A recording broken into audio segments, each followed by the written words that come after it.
Helen was 68 years old, a widow. Her silver hair was meticulously combed each morning, and her face, lined with the traces of years, still bore the soft features of a mother's enduring patience. She stood alone in the kitchen, stirring her tea in silence. Outside, the sky was overcast. A light drizzle traced lazy paths down the window pane. Everything about that morning felt ordinary, until it wasn't. Rachel entered without warning. Her hair was disheveled, her expression restless. She grabbed the half-finished coffee sitting on the counter and planted herself in the middle of the room. Helen looked up, offering a tired but gentle smile. "Would you like some tea?" she asked quietly. Rachel met her mother-in-law's gaze without flinching and replied in a cold voice, "No, thank you. It won't be long anyway." Helen paused, then set the spoon on the edge of the saucer. In that moment, the tension swirling through the air felt almost tangible, heavy enough to press down on their shoulders. The silence stretched until Rachel's voice finally cracked through it, like a razor. "I wish you were dead so we could be free of you." Time slowed for just a heartbeat. Helen's fingertips began to tremble. The metal teaspoon clattered into the teacup with a hollow clang. Her eyes locked onto Rachel's, but instead of seeing her daughter-in-law, she saw nothingness. Her mouth remained parted, silent, as if her tongue had fused to the roof of her mouth. She simply stared at emptiness. Rachel showed no flicker of remorse. It was as though she had just unburdened herself of a weight she'd been carrying for years. A small, satisfied smirk curled at her lips. And in that instant, Helen understood. She was nothing more than a burden in this house. The very home she had cooked for, stitched curtains for, and witnessed her grandson Lucas's first stumbling steps in. None of it belonged to her anymore. Tears welled up in Helen's eyes, but she did not let them fall. At her age, tears no longer came easily. The heart learned to hurt in quieter ways. She wondered fleetingly about Mark, her son. If he had heard those words, what would he do? Deep down, she already knew the answer. He had always chosen silence, retreating behind his own quietness, trapped halfway between confrontation and avoidance. Rachel turned on her heel, leaving Helen behind as though she were already a ghost in her own home. In the empty kitchen, Helen stood stock still until the tea in the cup grew cold. Her heart, too, froze a bit more. The echo of Rachel's words reverberated in her mind. "I wish you were dead so we could be free of you." And in that moment, Helen realized this house no longer held love. It held only silence. Chapter 2. Thrown out like trash. The next morning, Helen awoke to a strange, oppressive quiet. No noises of Lucas's tiny footsteps scuttling around downstairs, no clink of utensils in the kitchen, only a thick, stifling silence. She sat at the edge of the bed for a long moment, staring at her hands. They were knotted with age, cracked nails, and worn skin, and for the first time in her life, she felt utterly unseen.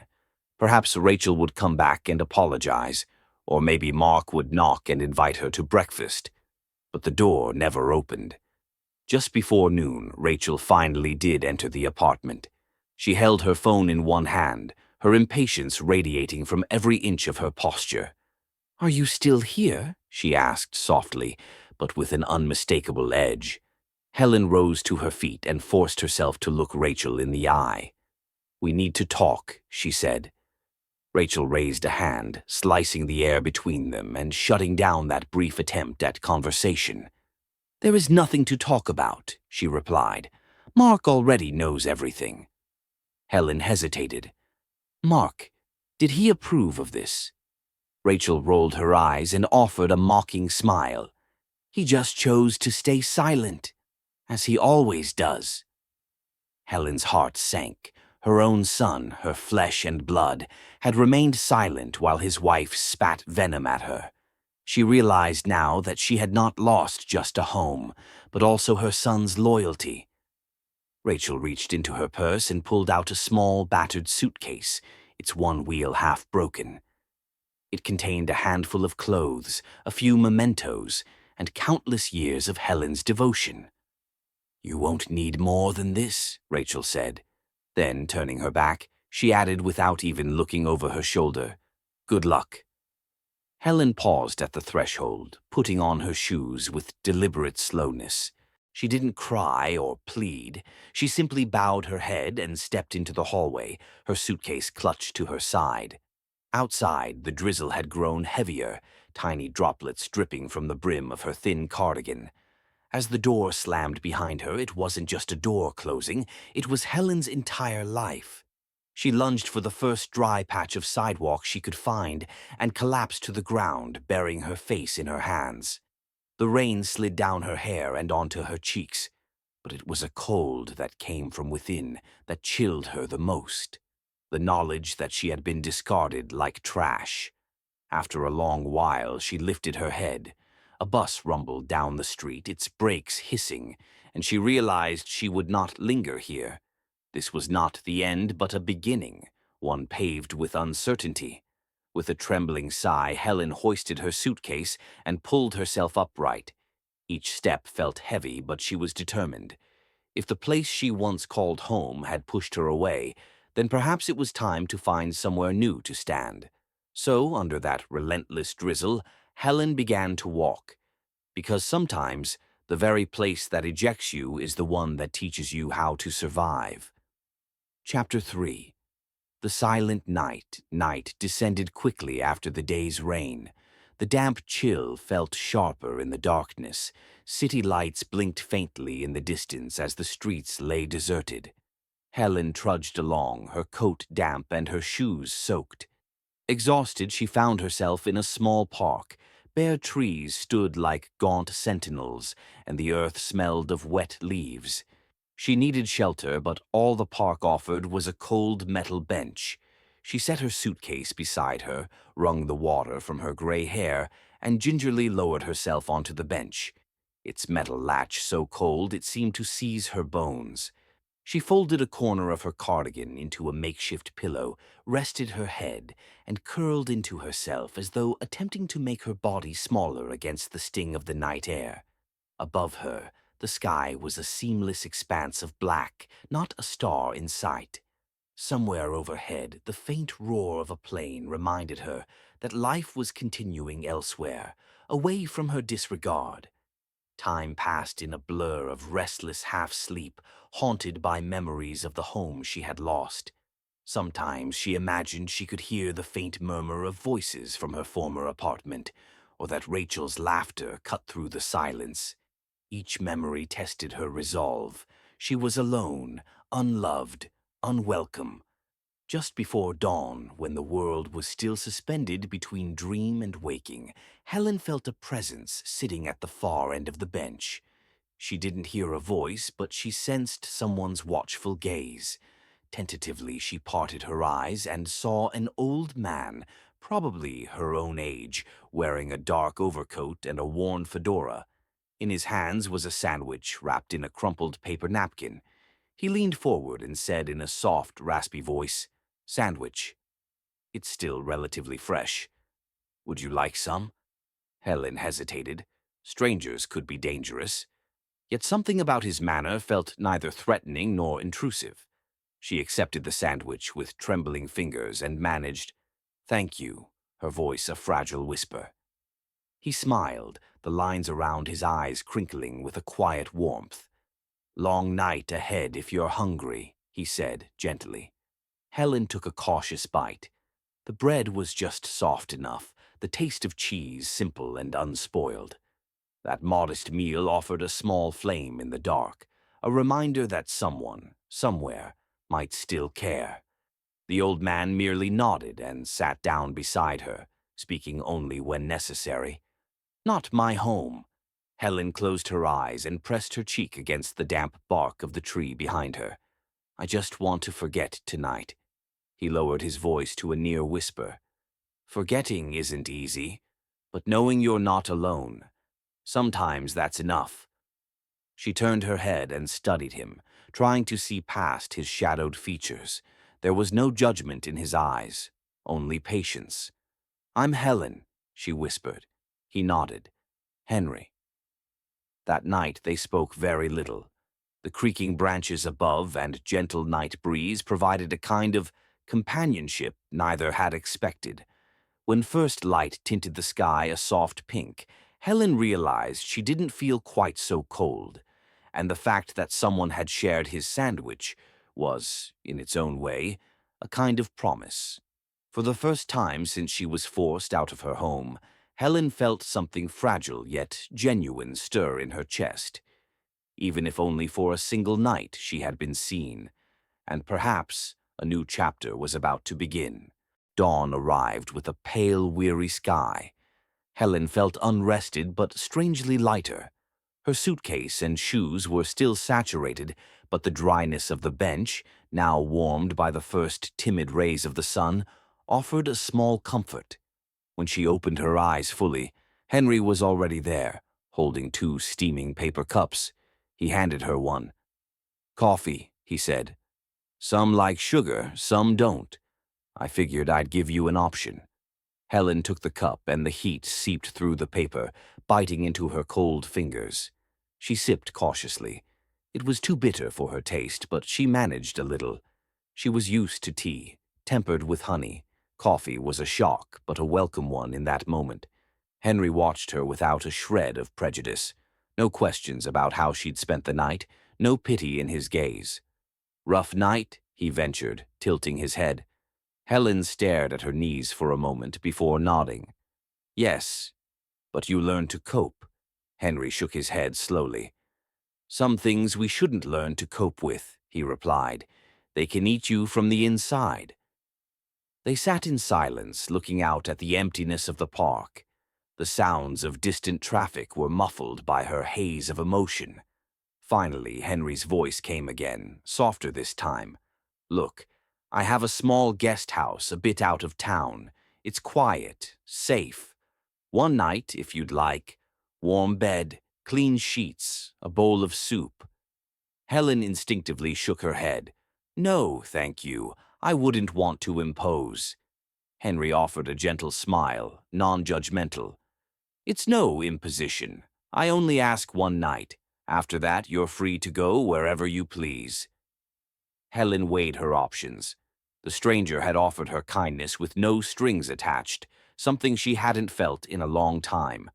Her legs ached, her suitcase was growing heavier by the minute, and there was no place else to turn. She finally nodded. "Just one night," she whispered, her voice thick with gratitude. Henry rose first and held out his arm. "That'll be enough." Together they walked out of the park. Neither spoke on the way, only the steady thump of their footsteps on the damp pavement. Helen gazed out at the city skyline as they passed, thinking how curious it was that a complete stranger might be her only refuge. She looked over at Henry, and for the first time in a long while, felt a flicker of trust, because sometimes a stranger's kindness could feel safer than the warmth she had lost within her own family. Chapter 5. The Mansion. Surprise. As the car rolled farther from the city, the skyscrapers and buzzing traffic gave way to rolling green fields, the scent of grass drifting in through the open window. Helen closed her eyes, trying to absorb the quiet hum of their journey. In her mind, she had pictured Henry's guest house as a modest cottage, maybe 2 rooms, a rickety roof, and a meager kitchen. A safe haven, yes, but hardly grand. But instead the road curved onto a narrow cobblestone lane. Tall iron gates swung open to reveal a sprawling mansion. Its facade was cream-colored, adorned with white columns framing a stately entrance. Ivy climbed the walls, and an ornate fountain bubbled at the center of a circular driveway. Every detail looked as though it had been lifted from the pages of a Gilded Age romance, a setting far too opulent to be explained by a simple guest house. Helen's breath caught in her throat. "This is yours," she whispered. Henry's grin was humble, almost apologetic. "Yes, it's the unexpected gift of choosing well." He parked the car, leaned over, and helped Helen with her suitcase. It felt as though he had plucked it from her hands so she wouldn't strain further. Inside, the entrance hall was suffused in morning light. A scent of old wood mixed with fresh flowers drifted down the marbled corridor, and Helen could have sworn she caught the aroma of something simmering in a distant kitchen, perhaps soup, just as Henry had promised. Helen stepped forward slowly. The high ceilings felt both grand and intimate, as though the house itself held stories waiting to be told. Portraits in gilded frames lined the walls, each painting a silent chronicle of people long gone. The floors were polished hardwood, the doors heavy and stately, and everywhere there was an air of cultivated calm. Henry removed his coat and hung it in a nearby closet. "I'm just a retired man," he said, shrugging in that unassuming way that set off his crisp, tailored clothing all the more. "I made some sound investments, and this is the result. But that's neither here nor there.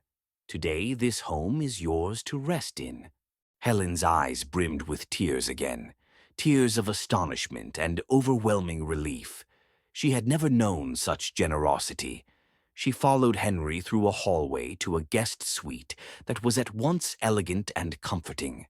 Lavender-scented pillows, crisp white linens, and a window that looked out onto a garden bursting with spring blossoms.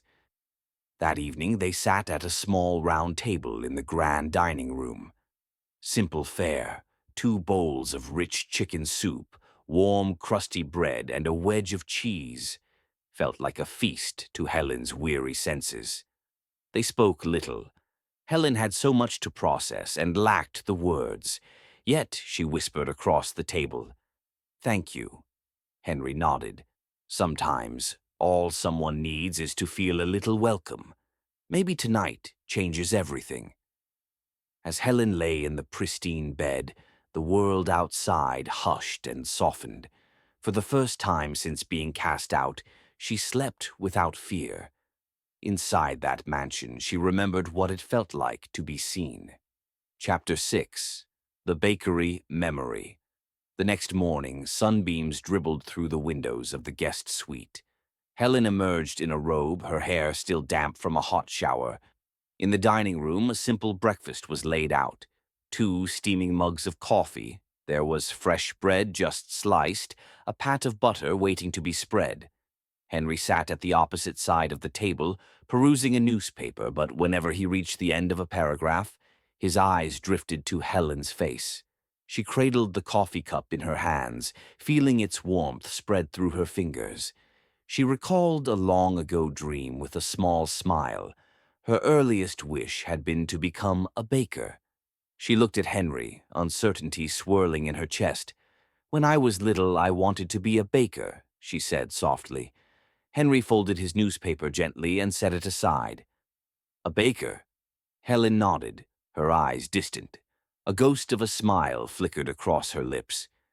"Yes, I imagined waking before dawn, kneading dough, letting the smell of flour and baking bread fill the air.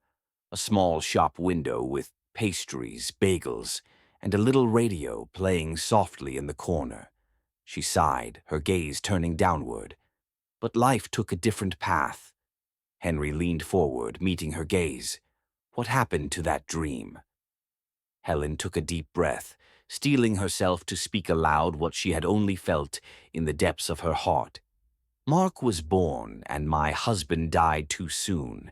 I became both mother and father to my son. I poured every ounce of energy into him, then later into my daughter-in-law's shop, and finally into caring for Lucas. I even took early retirement so I could help pay the mortgage, co-signed for loans, worked myself to the bone, all to build their futures, and never once did I regret it." Her voice tightened as she continued. "But looking back now, I realize I never lived for myself." Henry watched her quietly, his expression patient, as if he'd been waiting for her to find the strength to speak. "Did anyone ever ask, 'What do you want?'" he asked. Helen shook her head, a rueful laugh escaping her. "No one did. And I never asked myself. There was a pause, the only sound the soft hum of the old fireplace. Helen's eyes drifted toward the garden, visible through the glass doors. "Some nights I still dream of that little bakery," she whispered. "My hands covered in flour, customers lining up for fresh rolls. But when I wake, it's replaced by silence." Henry gently placed his hand on hers. "Maybe that bakery is still possible, just in another form, another place." Helen turned to look at him, tears brimming. "At my age, is it really too late to dream?" He offered a reassuring smile. "Some dreams belong to the ones who've waited too long. It's never too late to begin." That morning, as sunlight filled the dining room, Helen realized that perhaps her life had not been lived only for others. Maybe within the warmth of that grand old mansion, she could rediscover long-forgotten hopes. Chapter 7. Henry's Question. Later that afternoon, they retired to the mansion's library, a vast room paneled in dark wood, lined from floor to ceiling with books. A record player stood in the corner. Henry placed a vinyl record on the turntable and dropped the needle. Soft jazz notes floated through the air, neither sad nor cheerful, but a melody that seemed suspended in time. Helen sat in an overstuffed armchair, holding a novel Henry had offered but could not truly read. Her mind was still swirling with emotions. Henry busied himself at the record player, adjusting its settings, then turned to face her, curious and unhurried. "You know," he began, his voice thoughtful, "sometimes I wonder, how can people who once showed so much love forget so easily?" Helen remained silent for a moment, gathering her thoughts. She felt compelled to speak the truth she had held in her heart for so long. Slowly, she raised her gaze to him. "Because silence can say more than 1,000 words," she replied. "While their words may have provided love before, once they stopped speaking, they effectively closed the door." Henry nodded, sensing the depth of her pain. He crossed the plush carpet and took the chair opposite her. There was a dutiful gentleness in his manner as he asked the question that had haunted Helen's memory. "Where are the people who did all that for you? Where are they now?" Helen looked at him directly, her eyes reflecting a quiet, steely resolve. "They're inside that house," she said, "but I'm not allowed in." This statement hung between them, a bitter summary of her truth. Henry leaned back, absorbing her words. "Sometimes being locked out is freedom in disguise," he offered. "Inside walls, you chase the warmth of the hearth, but you never truly feel its heat. Outside, the air might be cold, but it's real." Helen bowed her head slightly. "I dedicated my life to raising Mark, to caring for Rachel and Lucas, to anything that wasn't for me, and when I needed their support, they were nowhere to be found." The record player's needle crackled briefly as the song approached its end. The melody played out in a few final notes before fading into silence. Helen closed her eyes as though wanting to lock that moment into her memory. Henry placed a small notebook on the side table. "Write if you want," he said, indicating a pen resting beside it. "Without names or blame, just your thoughts. Sometimes words can unlock doors we never thought we'd open." Helen looked at that simple invitation. She felt tears prick at her eyes, but this time they were not tears of heartbreak. They were tears of cautious hope. She took a deep breath and whispered, Maybe it's time for me to listen to my own voice." In that quiet library, as dust motes danced in the slanted sunlight, Helen felt the stirrings of her inner self awakening. The silent years, once heavy as a stone in her chest, now felt like they might finally crack open. Chapter 8. Return to the lawyer. The following morning dawned clear, the sky dotted with puffy white clouds. Birds sang in the garden as Helen sipped her tea by the window. This quiet was different from the oppressive hush she'd come to know. This was a peaceful silence, one with no sharp edges of grief. Henry emerged from the kitchen, coffee in hand and his coat draped over one arm. He clipped the car keys onto his jacket pocket and turned to Helen. His tone, though calm, carried weight. "Get ready," he said. "We're going out." Helen's breath caught in her throat. She set her teacup down carefully, her knuckles white against the porcelain. "Where are we going?" she asked, uncertainty flickering in her eyes. He offered a soft, encouraging smile and said, "You'll see soon enough. Trust me." Helen had spent a lifetime following others' plans for her, but this time the idea of surrendering to someone else's invitation felt strangely liberating. She slipped into her coat, closed the guest suite door behind her, and followed Henry out the front door. They drove in silence, passing town streets that gradually gave way to wider boulevards lined with office buildings. Helen recognized a city she had once called home, a place she'd almost forgotten in her shock of being cast out. She felt a flutter of anxiety. Henry parked in front of an unremarkable modern building, a law office by the looks of it. Inside, the lobby smelled of leather and polished marble. Each step they took echoed under plush carpeting. Helen's pulse quickened. She felt out of place among the sea of crisp suits and sleek furniture. Henry led her down a short hallway to a polished oak door. He rapped twice before entering. Inside, a silver-haired man in a sharp gray suit stood, extending his hand. He introduced himself. "I'm Tom. I was a friend of Henry's long ago, and also the family lawyer." Helen's pulse skipped a beat. "Family lawyer?" she whispered, disbelieving. Henry clasped her shoulder lightly. "Don't be alarmed. He just wants you to read something."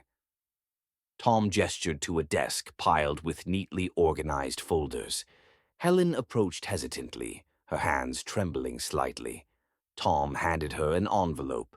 She recognized the official wax seal. Her name, Helen Maynard, was scripted on the front. She opened the folder with fragile fingers and unfolded the first page. The title read, "Declaration of Asset Transfer."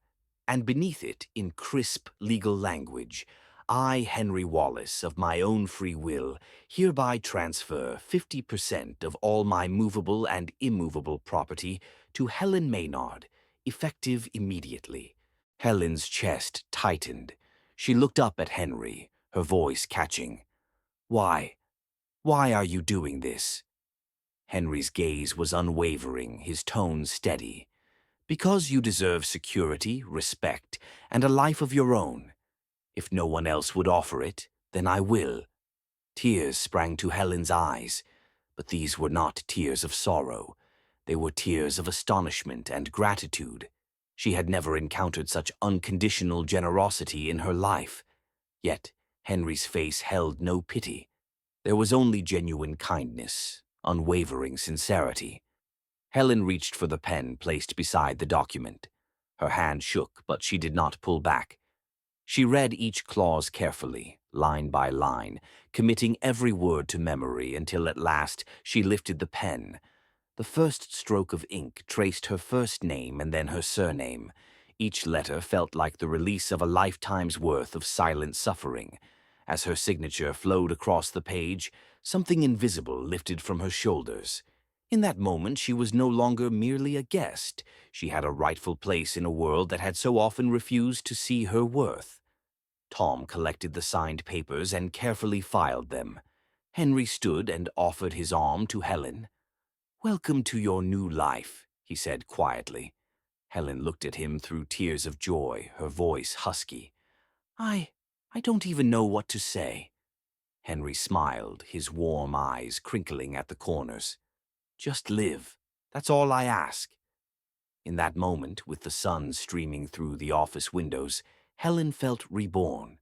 She was no longer adrift, but anchored by the knowledge that her life finally mattered. Chapter 9. Sign here, please. The wooden desk glowed under the mid-morning sunlight streaming through the office window. A leather-bound journal, a sleek desk lamp, and a stack of precisely arranged files waited stoically for Helen's attention. A clock ticked steadily on the paneled wall, but inside the office time felt suspended, thick with purpose. Helen sat in the high-backed chair, her hands folded lightly in her lap. Tom cleared his throat and placed a thick stack of papers on the desk. She recognized the heading at the top, Asset Transfer Agreement. Tom opened the file and pointed to a clause prefaced in bold type. Article 1. Henry Wallace hereby bequeaths 1/2 interest of all property, tangible and intangible, including real estate, investments, and liquid assets, to Helen Maynard, to take effect upon execution of this document. Helen's hand fluttered to her chest. Her mind drifted to decades, spent minute by minute caring for Mark, Rachel, and Lucas, years when her own needs were always pushed aside. Now her name appeared on legal paper with the weight of ownership. She dared not inhale, lest the moment vanish. She turned to Henry, whose face was resolute. He nodded, encouraging her without words. Tom extended a pen. Helen picked it up, feeling its weight, both heavy with the past and light with promise. As Helen began to sign, every line of ink felt like a final farewell to invisibility. Her signature was careful at first, then grew bolder as she moved across the page. Each flourish proclaimed her worth, her right to stand in her own name. When her pen lifted for the final dot, the air seemed to shift. The agreement was no longer mere words on a page. It was a tangible milestone, a birth certificate of a new life. She placed the cap on the pen gently, as though not wanting to disturb the fragile hope that had formed in her heart. Henry rose and stepped forward, placing a hand on her shoulder. His voice was soft but carried unwavering certainty. Now, this half of my world is yours, not as a gift, but as a statement that you belong. Helen let out a breath she hadn't realized she was holding. She felt the invisible walls that had kept her hidden from her own life crumble. I don't know how to express this," she whispered. Henry smiled, his brown eyes kind. "Express it by living the life you've earned." As they walked out of the lawyer's office together, Helen felt that the world outside was brighter, clearer. She carried a quiet confidence in her step, the white coat she wore feeling less like a shroud and more like a garment of her own making. For the first time, Helen was no longer at the mercy of others' pity or their cruelty. She had, in a single stroke of a pen, reclaimed her place in the world. Chapter 10. The buyer emerges. Days passed in a surreal hush as Helen settled back into the mansion. She spent every morning exploring the home's nooks and crannies, hidden reading nooks, sunlit balconies, and a library that seemed to contain the wisdom of centuries. Yet, somewhere in her mind, a small knot of apprehension remained. She had taken possession of half of Henry's holdings, but where did that leave her former life? One crisp morning, Helen was seated in the living room near a large window. Henry's phone buzzed and she caught snippets of his conversation. "Yes, the transfer documents are ready. Include the warehouse and storefront. Confirm. Buyer identity remains confidential." His voice sounded sharp, businesslike, a stark contrast to the gentleness he reserved for her. Helen studied him, puzzlement and curiosity etched on her face, but Henry said nothing after ending the call. That same afternoon, a chain of events began rumbling in the city. In a small technology startup on the east side, Mark was hunched over his laptop when the accountant burst through the office door. "Mark, the bank called. They're scheduling a meeting with the new investor. They've agreed to restructure the loan, but we need to finalize details." Mark scowled, rubbing his temples. "New investor? Who?" "We didn't authorize anything." His accountant shrugged. "They won't disclose a name. Just said it's a private buyer." Meanwhile, across town, Rachel was unlocking the door to her boutique, preparing for another hectic sale day. She glanced at her phone and saw an email subject line that made her blood run cold. "Notice of property acquisition." She tapped open the attachment, and her face blanched at the sight of legal documents detailing the purchase of the building housing her store. "They've bought the property," she whispered to herself, her hands trembling. "We have 60 days to renegotiate the lease, or we have to move." That evening, Mark returned home only to find a thick envelope addressed to the Monroe family sitting on the kitchen counter. He slit it open with growing dread. Inside were official papers from the land registry. Notice of transfer of title. Under new owner, in bold print, appeared the name, Helen Maynard. The deadline for vacating was 30 days. Mark's voice shook as he slammed the door behind him, finding Rachel in the living room. "What the hell is going on?" he demanded, thrusting the papers at her. "Our home, our store, everything is being sold out from under us." Rachel tore the documents from his hands, her eyes filling with panic.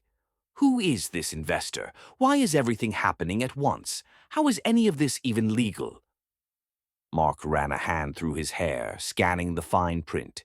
"I don't know, but someone is buying up everything we own, and they're doing it in secret." In that moment, panic and disillusionment surged through both of them. Their mother, who had been so silent and absent for so long, was now, it seemed, behind it all. Back at the mansion, Helen was on the terrace, watching the sunset drape the world in gold and amber. Henry approached, holding a stack of documents. He laid them gently in her hands. Helen scanned the pages. Rachel's boutique property conveyance, the startup loan restructuring file pointing to a new ownership stake, and finally, the deed for her own old apartment. All bore the same familiar signature, Henry Wallace. Helen's heart pounded. She looked up at Henry, voice trembling. You are the investor." Henry inclined his head gravely. "Yes, some injustices run too deep to endure. If no one else would correct them, then I would." Helen felt tears spring to her eyes, tears not of sadness but of disbelief. "You're not doing this out of vengeance?" she asked, her voice cracking. Henry shook his head. "This isn't about revenge. It's about reminding them who truly has been invisible for so many years." The weight of realization crashed into Helen. She had effectively reclaimed her past life in a single decisive move. She had not lost her home. She had taken back what was hers. The shock rippled through her, so overwhelming that she blinked in stunned silence. That evening, Helen and Henry sat quietly on the terrace. The sky turned violet with dusk. Helen's eyes glistened as she looked at Henry. "Thank you," she whispered. Henry reached for her hand. "You don't need to thank me. The world needed a reminder that you belong. Now you get to decide what that looks like." For the first time in years, Helen felt truly empowered. The house she once believed to be stolen from her had been reclaimed, and in doing so, she had rewritten her story. Chapter 11. The Delivery Notice. The next morning dawned like any other, at least to everyone else. In the Monroe household, though, the air was tense, practically humming with dread. Rachel was in the kitchen, hunched over a cup of coffee while scrolling through her phone. Bills lay in neat stacks on the counter. Mark remained silent behind his laptop, knuckles white as he scrolled through financial statements. Their home felt eerily still, the way a calm sea feels just before a storm breaks. A sudden metallic rattle announced the postal carrier's arrival. Lucas dashed to the door and returned with a handful of envelopes. Most were ordinary bills, but one envelope stood out, cream-colored, official, stamped with the seal of the land registry, addressed to the Monroe family. Rachel's fingers trembled as she tore it open. As she read, her face drained of any remaining color. Her eyes blew wide, her mouth parted, but no words emerged. Mark looked up at her silently, confusion etched on his face. "What is it?" Rachel held up the letter, her voice raw with shock. "They're selling our home." Mark frowned, snatching the letter to read its contents. Beneath the land registry seal was a statement so cold and final it felt like a guillotine's blade. Notice: transfer of title, effective immediately. New owner, Grace Helen Maynard. You are required to vacate the premises within 30 days. Rachel sank to the floor, legs folding beneath her. This can't be real. This is our home. Lucas was born here. My mother's furniture is here. I stitched those curtains by hand. Mark's shoulders slumped. It's legal, not a mistake. If someone sells a property, even if it's your own, they can force you out. That's how the law works. Rachel's world fractured. She had built her identity around this home, its ownership, its comfort, its sense of belonging. Now it was all gone, snatched away by a woman she'd spent years demeaning. Her chest tightened, her voice trembled. Who would do this? Why? Mark remained silent, guilt flickering across his features. He had known this was possible, had seen the documents, but had remained silent. His silence now felt like betrayal reborn. Rachel rose unsteadily, clutching the letter as though it were a living creature. She spoke through gritted teeth. She did this. Helen did this. Mark's gaze fell. That's true, but she only did what we had forced her to become. In the middle of the kitchen floor, surrounded by the world she had painstakingly crafted, Rachel realized she was utterly unmoored. She had lost her home, her sense of identity, and her illusions of control. 10 years of her life, now undone in a single letter. Lucas, who had witnessed the scene from the hallway, hovered at the doorway with wide eyes. Too young to understand all the details, but sensing the collapse of the universe he thought was secure.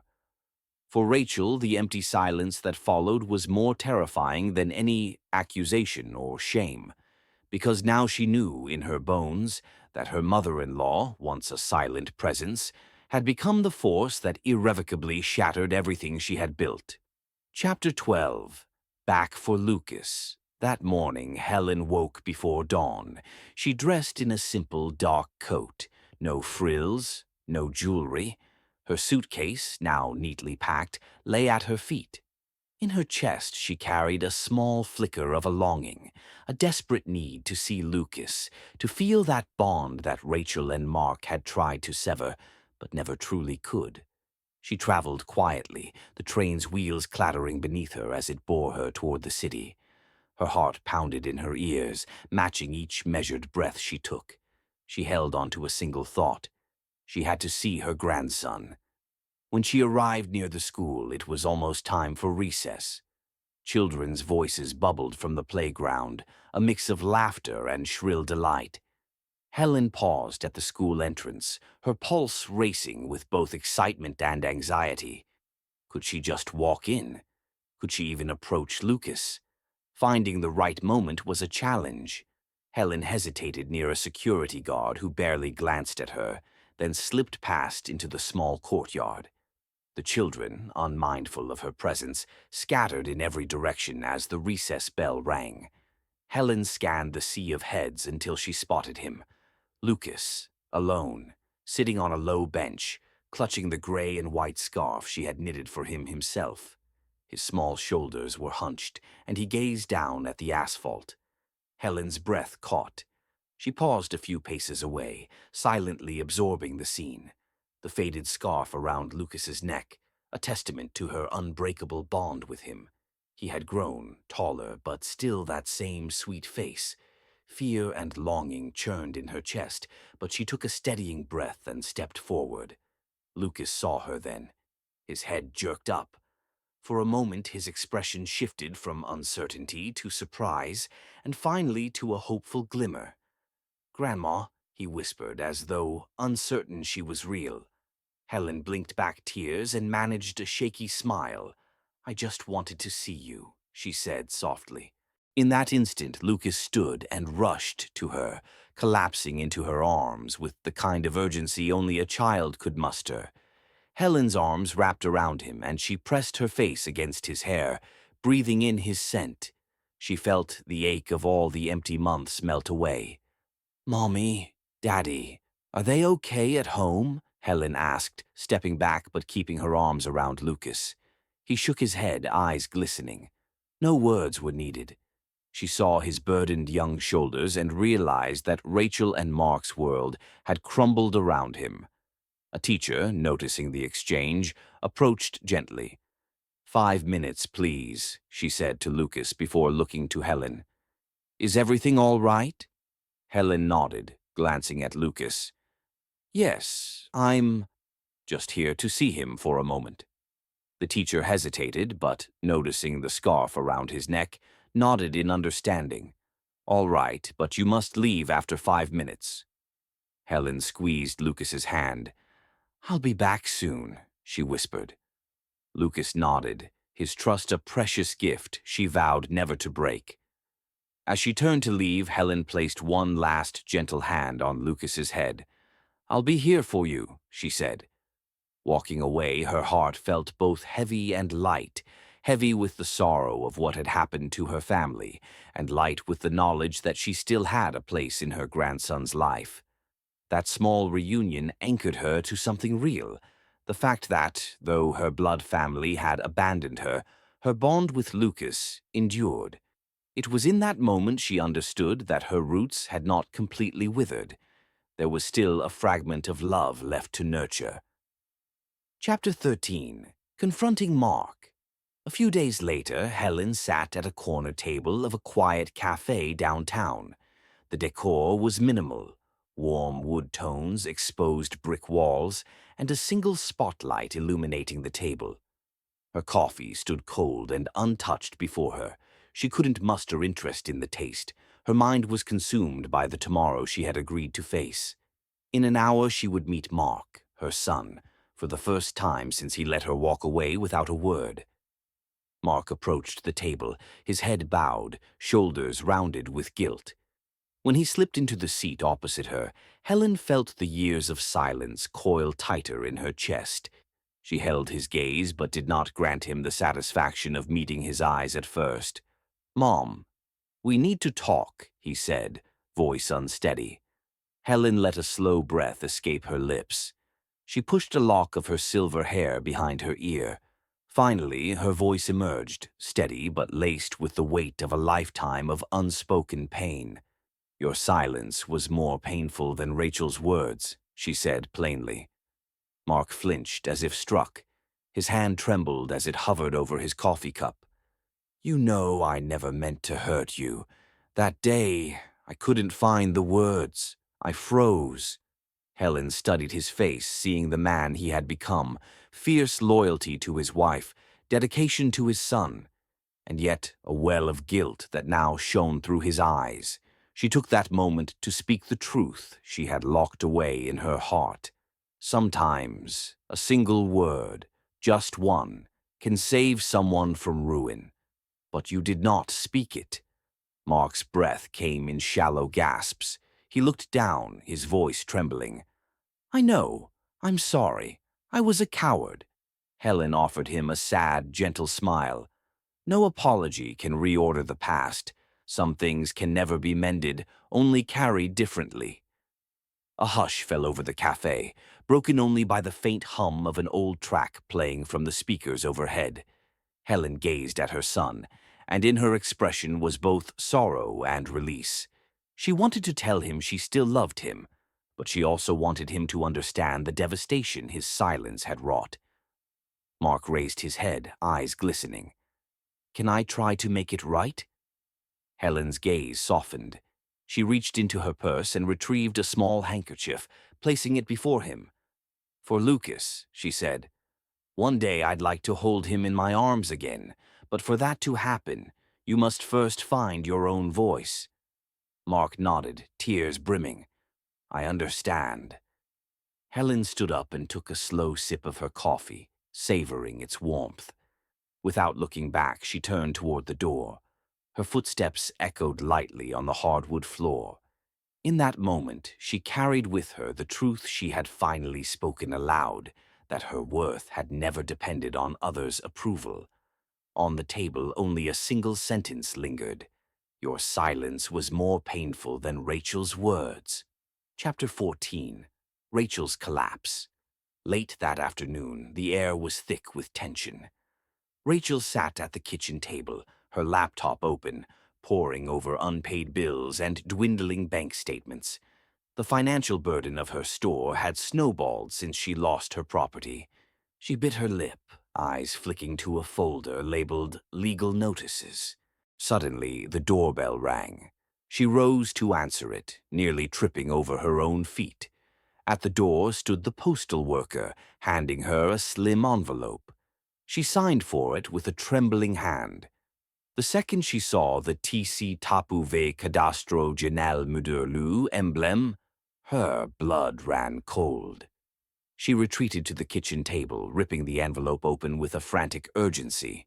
Inside were deed transfer documents, this time specifying that her former home's new owner was Grace Helen Maynard. She stared down at the official stamp and notarized pages, her vision blurring. This can't be happening, she whispered, as though trying to will the letter back into the envelope. Mark walked in from his home office, exhaustion etched in his posture. When he saw the papers strewn across the tabletop and the panic on Rachel's face, he already knew without a word. She slapped the documents into his hands. She took everything away from us. Rachel's voice was raw with anguish. That old woman, she's destroyed our lives. Mark read the deed's final line, his jaw tightening. For a moment, silence pressed in on them, heavy and unforgiving. Then he looked at Rachel, his eyes dark with regret. Rachel, screaming won't help. It's legal. She bought the house. Rachel's anguish erupted. Her tears turned to a convulsive sob, her grief lashing out as anger. This is a nightmare. How are we supposed to live without a home? We have nowhere to go. Her knees buckled and she crumpled onto the floor, sobbing into her arms. She had never lost control like this before. In her life, she had always been the one to command respect, to maintain order with a clipped tone or harsh word. Yet now, stripped of home, dignity, and security, she had collapsed into a heap of despair. Mark knelt beside her, but she shrank away as though his touch might vanish her entirely. He whispered, pressed between clenched teeth, I didn't think she'd go this far. Rachel's head drooped. Of course she would. We pushed her out like trash. We destroyed her. And now she's come back to finish what she started. Tears blurred her vision, but deep down she recognized the truth in what she said. She had never stopped to consider that Helen might retaliate once she was free of domestic bonds.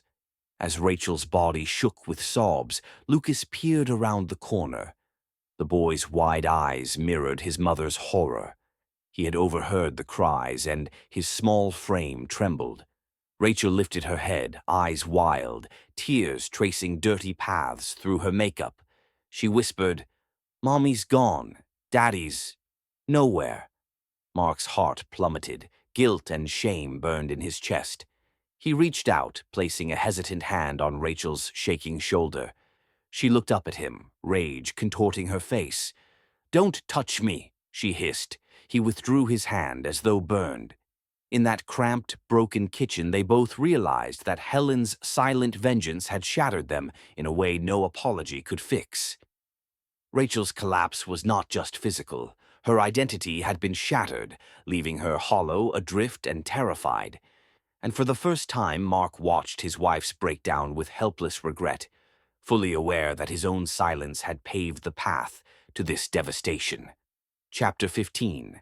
The Final Move. It was a gray Saturday morning, the sky as heavy as the tension Helen felt in her chest. She sat in the back seat of Henry's car, the world outside just a blur of familiar streets and half-packed boxes. Her former home stood waiting at the far side of the block, now surrounded by moving trucks and hired hands. Henry parked 2 blocks away. He turned to Helen, offering his arm out of courtesy, not because she needed support. Her steps were firm, her posture straight. They walked together down the sidewalk. The mansion had taught Helen how to stand tall, how to let go of the shame once weighing her down. Now she walked with a quiet determination. At the curb, a row of cardboard boxes, packing blankets, and framed pictures lay in disarray. A moving truck idled with its back door open. Helen recognized the battered chessboard she had made for Lucas, the iron kettle she used for tea, and a small wooden clock, an heirloom from her own mother. They were all ready to be hauled away to a destination she no longer cared about. Rachel appeared in the doorway, stiff as a statue. She looked haggard, the lines of exhaustion marking her face. Her hair was hastily pulled into a bun, and her expression was shriveled with hatred and despair. In that moment, Helen felt no triumph, only a somber clarity. She glanced at Rachel, whose lips parted in an instinct to mouth a harsh retort, but no words came. Helen's eyes were steady, unmoving. She did not need to say a single thing, for her silence was more potent than any insult. Mark stood just out of view, his arms crossed over his chest, guilt and resignation etched into his posture. Lucas was nowhere in sight, perhaps inside, being shielded from this painful scene. Helen unhooked her arms from Henry's and stepped forward, closing the gap between her and Rachel in just a few decisive strides. In that moment, Rachel must have expected some furious confrontation, countless words thrown in the air, a meltdown of anger. Instead, she found herself face to face with a woman she'd scorned, now unrecognizable in her strength and peace. Helen lifted a single document from her purse, the title deed bearing her name. She held it up without averting her gaze. Her voice was soft, but carried the finality of a verdict. Sold.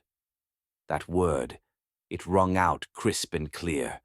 No elaboration, no censure. Just the simple truth of ownership. At that moment, the earth shifted beneath Rachel's feet. She stepped backward, her mouth parted in a silent scream, her eyes as wide as saucers. The single word crushed her. It meant not only the house, but the illusions of control she so desperately clung to were irrevocably gone. Helen gave Rachel one last look, neither triumphant nor spiteful, but serene and resolved, and turned away. Henry fell into step beside her, their footsteps in perfect cadence. As they walked down the sidewalk, neither spoke. The moving truck's engine roared behind them, the echo of that lone word still hanging in the air. Sold. In that final moment, Helen understood she did not need the house anymore. The home was hers in name, yes, but in her heart, she had already moved on to something more enduring, a life defined not by where she lived, but by her own reclaimed identity. Chapter 16. One word. Sold. The moving truck continued to load the last of Rachel and Mark's belongings as Helen and Henry made their way to the taxi stand.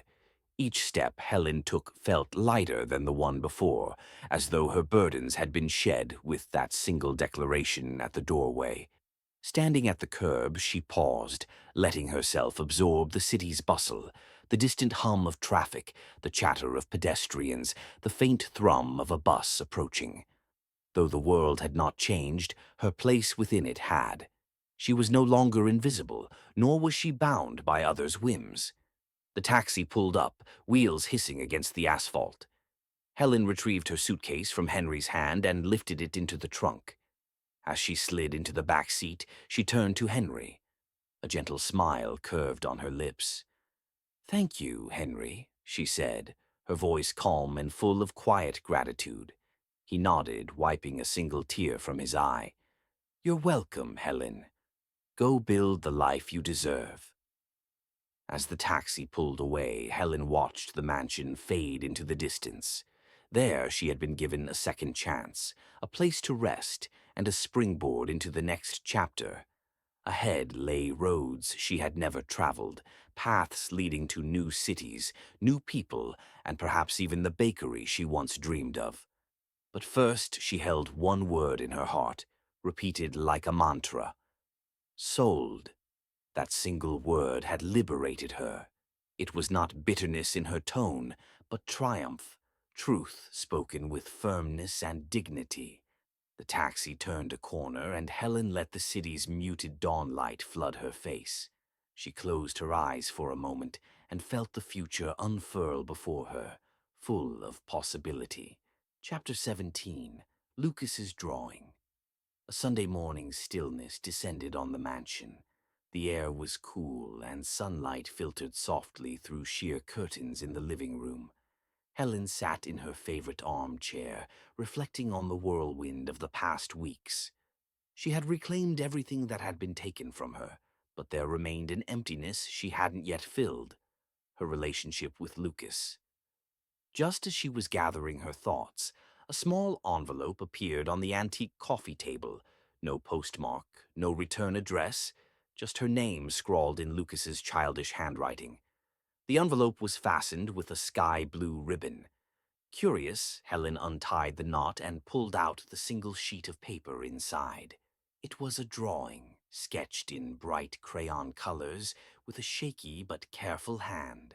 4 stick figures stood side by side: a tall man, a woman, a child, and a shorter, smiling woman, with the label beneath reading, "Me, Mommy, Daddy, and Grandma."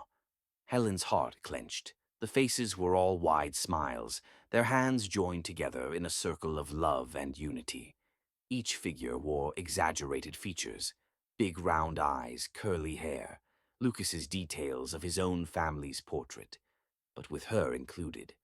The sight of herself, drawn as an integral part of his world, brought tears to her eyes, tears she didn't bother to wipe away. On the back of the page, in Lucas's careful script, "Grandma, this is us. I miss you. Please keep this." Helen folded the drawing gently, pressing it to her chest.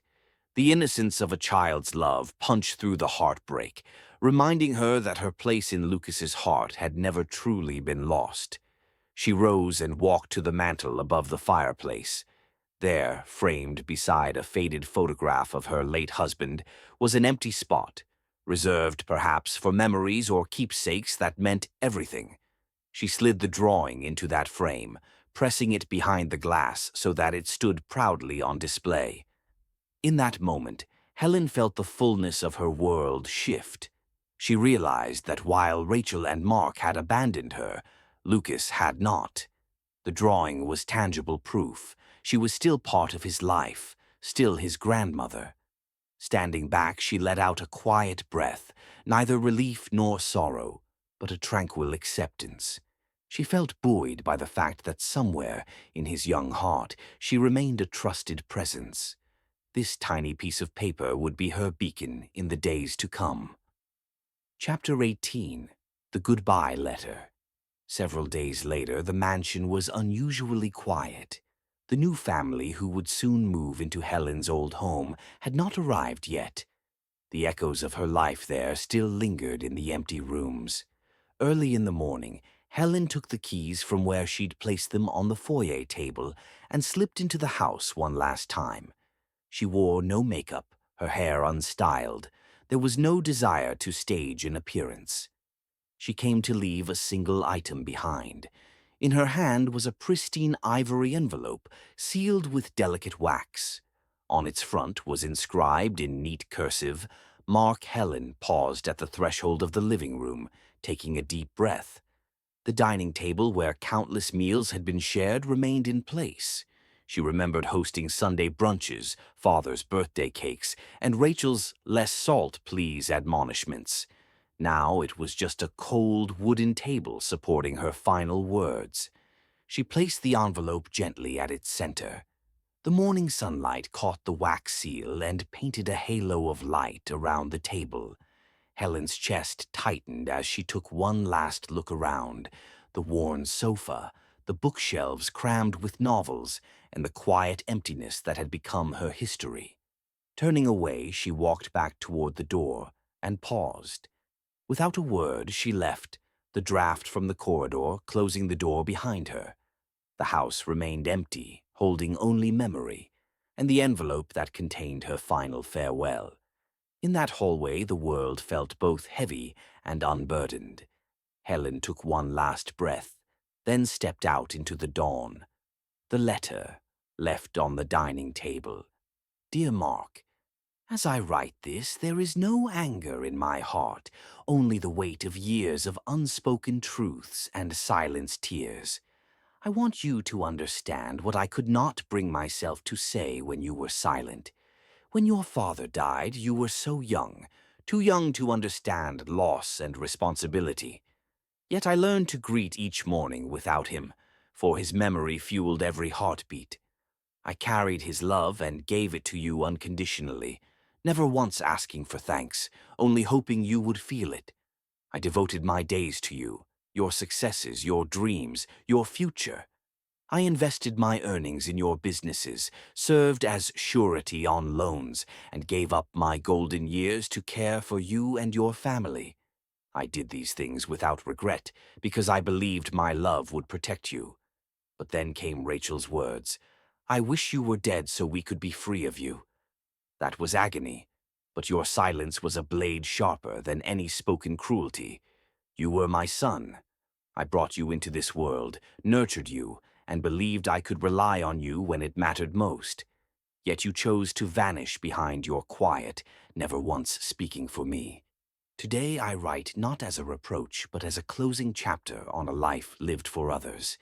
I am no longer willing to live in the shadows of your silence, of Rachel's disdain.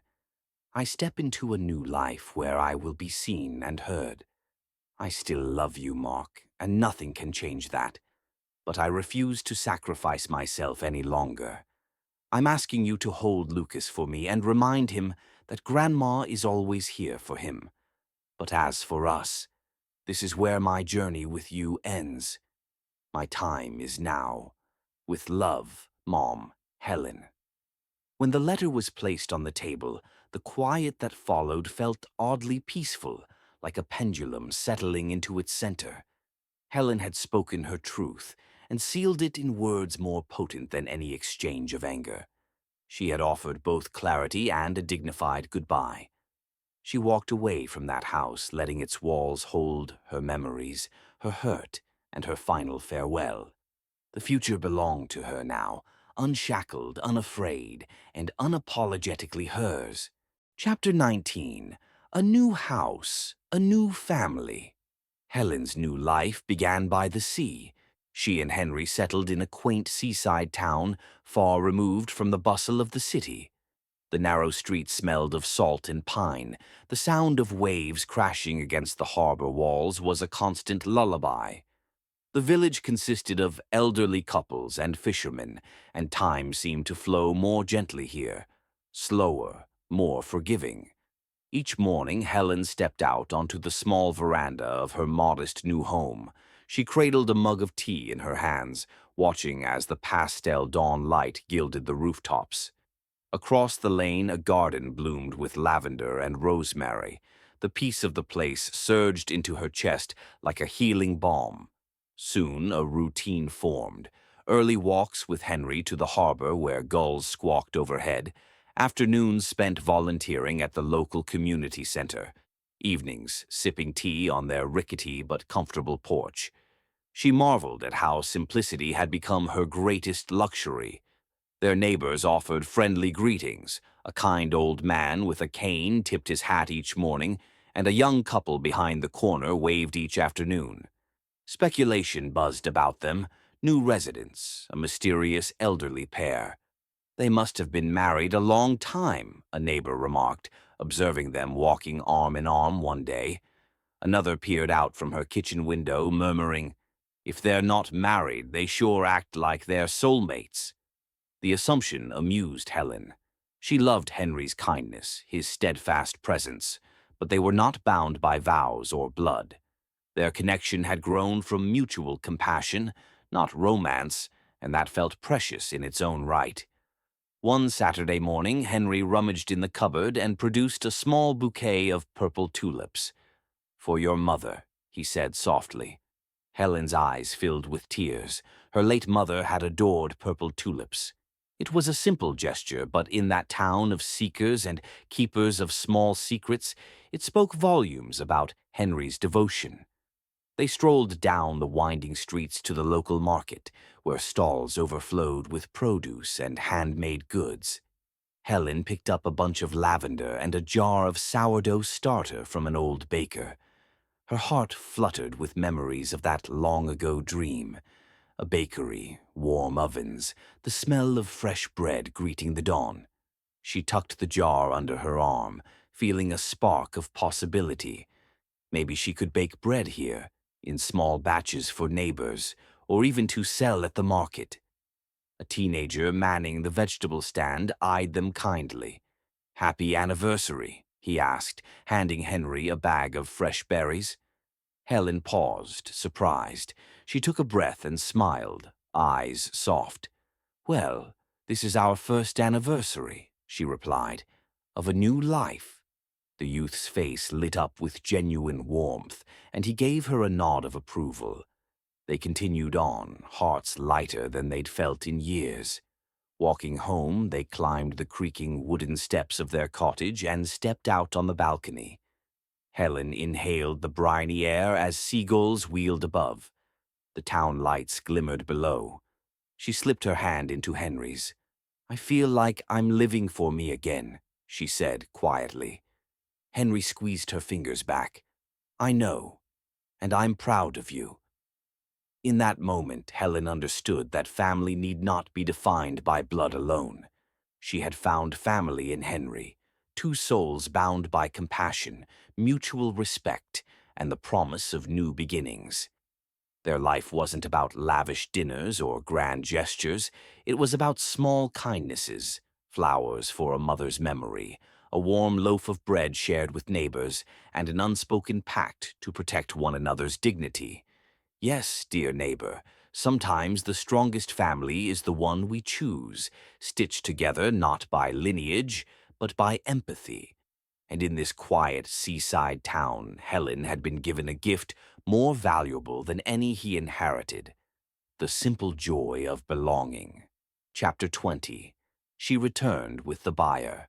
Months passed, and the seaside town buzzed with anticipation for the annual community fundraiser, a gala to support the new women's shelter funded by local benefactors. Invitations were sent to everyone of note, yet few knew the identities behind the names Helen Maynard and Henry Wallace. Most assumed they were a routine elderly couple donating their retirement savings. On the evening of the event, the restored former cultural center gleamed under floodlights. A plush red carpet led to the entrance where photographers clicked incessantly. The local news anchors murmured about surprise honorees, two individuals whose generosity had made the shelter possible. A hush followed the presenter's voice. "Tonight, we honor the extraordinary contributions of two special guests, Ms. Helen Maynard and Mr. Henry Wallace. Please welcome them warmly." Eyes shifted to the entrance as Helen and Henry stepped onto the red carpet. She wore a simple, elegant navy blue dress. Her silver hair was pinned in a neat chignon. Henry looked dashing in a charcoal gray suit. They walked arm in arm, smiling humbly at the applause that rippled through the audience. In the crowd, Mark stood rigid beside Rachel, both stunned, their jaws slack. Lucas sat at a table near the stage, clapping vigorously, his youthful face aglow with pride. Mark watched his mother from across the room, her posture regal and calm under the spotlight. As Helen and Henry made their way to the stage, her chest tightened, but her heart soared. Flashbulbs popped like distant pistols as their image was captured for the local papers. When she and Henry reached center stage, the MC's words echoed. "These two are responsible for securing the land, raising the funds, and ensuring this shelter becomes a reality. Let us hear it for Ms. Helen Maynard and Mr. Henry Wallace." Thunderous applause erupted, filling every corner of the grand hall. Helen glanced back at Mark and Rachel.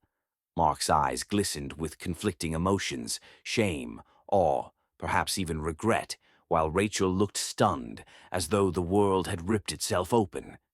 Lucas beamed up at his grandmother, then gave her a thumbs up, causing her to smile behind tears. The MC stepped aside and Helen took the microphone, her voice steady but rich with gratitude. Thank you. This shelter represents more than bricks and mortar. It stands for compassion, second chances, and the unwavering belief that every woman deserves safety and respect. I stand here not only as a donor, but as someone who knows what it feels like to be without a home, without allies, without hope. The audience leaned in, silence wrapping the room in secrecy. I was once told to die so others could be free of me, but I refused to vanish. Tonight I return not to seek revenge, but to celebrate renewal, because I found someone who saw my worth, Mr. Henry Wallace. Together we reclaimed our lives, and now we pledge that no woman in this community will face the dark alone. Tears sparkled on her cheeks as she passed the mic to Henry. He spoke briefly. We did this for Helen, because she taught me that kindness can be more powerful than any law or judgment. We did this for every woman in need. Their words reverberated through the hall. Drinks clinked in toasts, and cheers rose like a tide. For many, it was simply a charity event, but for Helen, it was the culminating moment of her journey, from silent misery to empowered advocate. As the crowd thinned and the lights dimmed, Helen and Henry shared a quiet moment backstage. The chorus of post-event chatter drifted through the curtains. Helen's hand found Henry's. She turned to him, voice soft. I never imagined I would return in this way. Henry wrapped his arm around her shoulder. You belong here, always have, even when they pretended otherwise. Helen closed her eyes, leaning into his warmth. She felt the weight of everything she had lost and everything she had reclaimed. Her heart swelled as she thought of Lucas, whose drawing now hung above her fireplace in that mansion by the sea, an ever-present reminder that love truly transcends wounds. The night's finale was not a mere closing. It was a rebirth. The spotlight had found her, not as a burden or a victim, but as a force for good. She walked back into the hall, dignified and serene, as the orchestra began a soft, hopeful tune. And so she stood center stage, hand in hand with Henry, illustrating that sometimes the most powerful triumph comes from returning to the world with a mission larger than oneself, spurred by the promise that you may have been told you did not belong, but in truth, you had a rightful place all along. As the narrator's voice echoed under the chandelier lights, it wasn't just words. It was Helen's story. They told her to die, but instead, she rebuilt her life from scratch. And in the glow of that final refrain, Helen Maynard, once silenced, once cast aside, stood tall as the author of her own destiny.